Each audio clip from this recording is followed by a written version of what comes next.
Атала тағамы.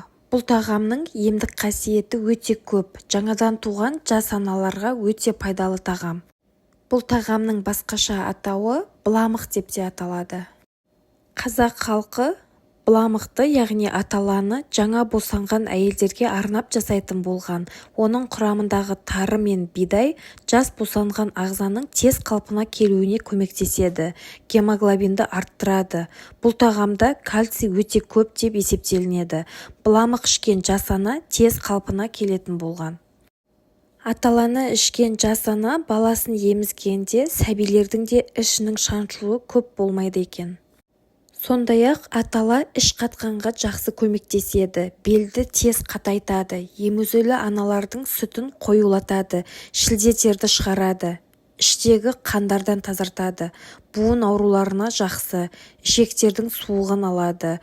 Әйелдердің жыныс мүшелері ауруларына да жақсы әсері бар, сонымен қатар денедегі суықты алады. Бұл тағамның барлық құпиясы қойдың құйрық майында.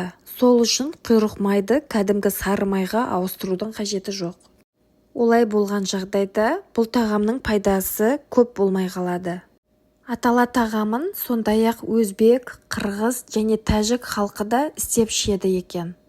Себебі атала тағамы құйрық май мен ұннан жасалатын болғандықтан жоғары калориялы тағам болып есептелінеді. Оны ішкен адам ұзаққа дейін тоқ жүреді және күш-қуаты артады. Сондай-ақ атала тағамын жас балалар мен егде жастағы кісілерге сырқаттанып ауырғанда, әлсіреп, әл-ауқаты құрығанда дайындап берсе, жылдамырақ бойына күш жинап, аяққа тұруына өз септігін тигізеді. Емдік қасиеті көп, осы тағамды қалай даярлаймыз? Атала тағамын әр өңірде әртүрлі дайындайды. Кейбіреулер жоғарыда атап өткенімізде тары мен бидайды және күрішті қосады. Кей өңірлерде ұнның орнына талқан қосылады. Мен қазір сіздерге өзіме ұнайтын әрі қарапайым әдісін көрсететін боламын. Ол үшін бізге 100 грамм қойдың құйрық майы және 100 грамм ұн, 1 шай қасық тұз, 1 ас қасық қант және 2 литр су қажет болады. Сіздер қалауларыңызға қарай 800 мл су және 800 мл сүт қоссаңыздар да болады, және қанттың орнына науатты қосуға да болады. Қойдың құйрығын майдалап турап, қызып тұрған табамызға салып, әбден қызарғанша қуырамыз.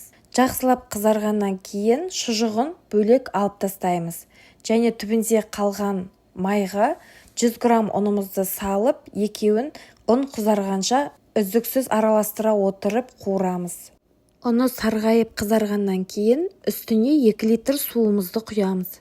Суды құйып болғаннан кейін іртік, яғни комок болып қалмас үшін осы массаны жақсылап араластырамыз.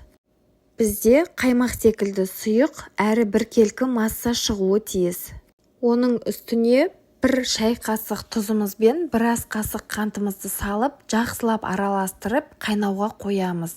Көпіршіктеніп қайнай бастағанда астының отын баяулатып басамыз. Баяу отта 20 минут немесе жарты сағат қайнатамыз. Ара-тұра араластырып тұру қажет, әйтпесе астына ұны жабысып қалады.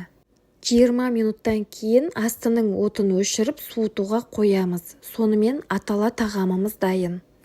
Бұл тағамды ауыз күймейтіндей ыстықтай жас босанған аналарға ішкізіп, ішіп болғаннан кейін орандырып жатқызып қойса, шілде терін шығарып, өте жақсы терлетеді. Ақпарат сіздерге пайдалы болды деген ойдамын. Олай болса, каналыма тіркеле кетуді ұмытпаңыздар. Дендеріңіз сау болсын.